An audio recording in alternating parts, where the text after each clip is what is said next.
Ayo ikut aku ke kuil Hindu India di Jakarta Pusat. Ini gedung komunitas India gitu. Jadi kita harus pertama-tama lepas sendal, lalu naik liftnya ke lantai paling atas.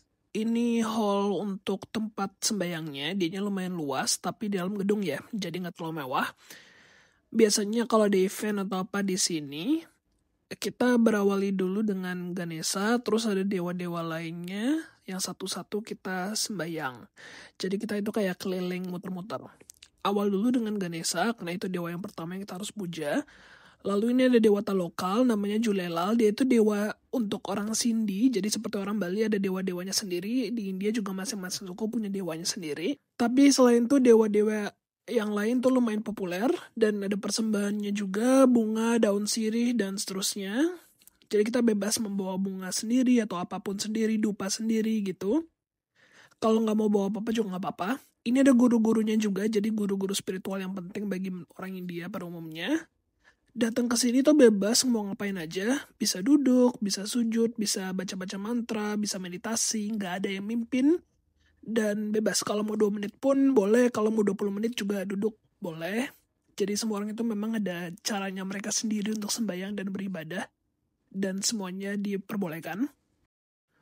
Di paling depan itu ada Wisnu, jadi ini Dewa Wisnu dengan kedua istrinya, Dewi Bumi dan Dewi Laksmi. Jadi beliau itu dewata yang lumayan utama karena itu di depan.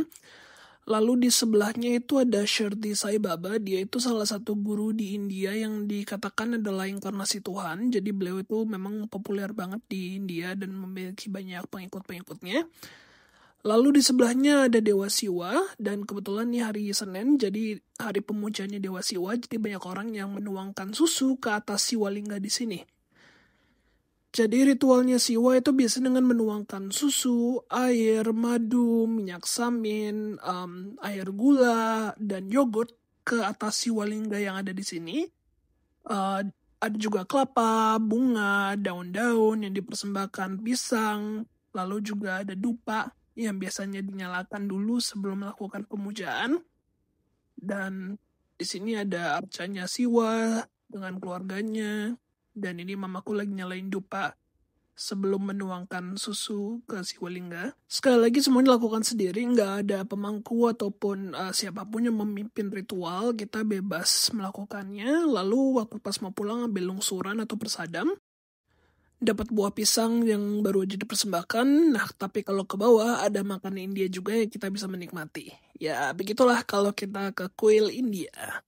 Tentu saja ada kuil-kuil yang lain seperti ini di Pluit di Jakarta Utara. Ini juga kuil India, tapi dia itu lebih mewah dan juga sudah cukup lama. Ada banyak arca-arca di mana-mana. Ada Siwa, ini utamanya untuk Dewa Siwa sih, tapi juga ada dewata-dewata lainnya seperti Dewa Wisnu, Dewi Laksmi, Ganesha, dan seterusnya.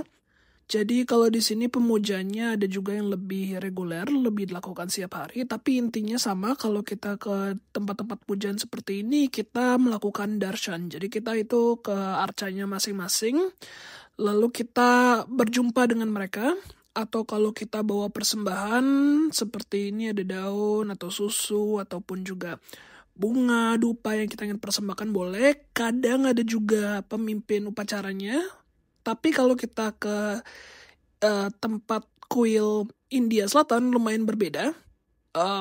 Konsepnya sama aja sih, kita juga melakukan darshan, tapi struktur kuilnya mereka itu memang berbeda banget sama yang di India Utara.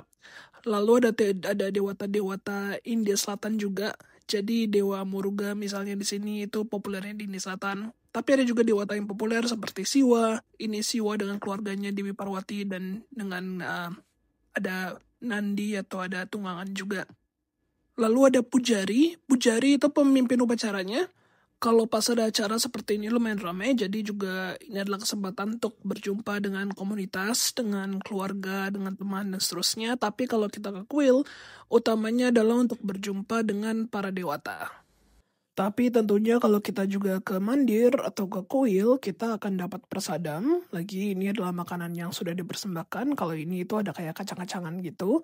pas kita ke kuil hari itu ada acara, jadi memang mereka ada makanan Indianya itu di bawah, ada dosa dari India Selatan, lalu juga ada panipuri dari India Utara gitu. Tapi aku lebih suka masakan Indonesia, jadi aku lebih ambil mie sop.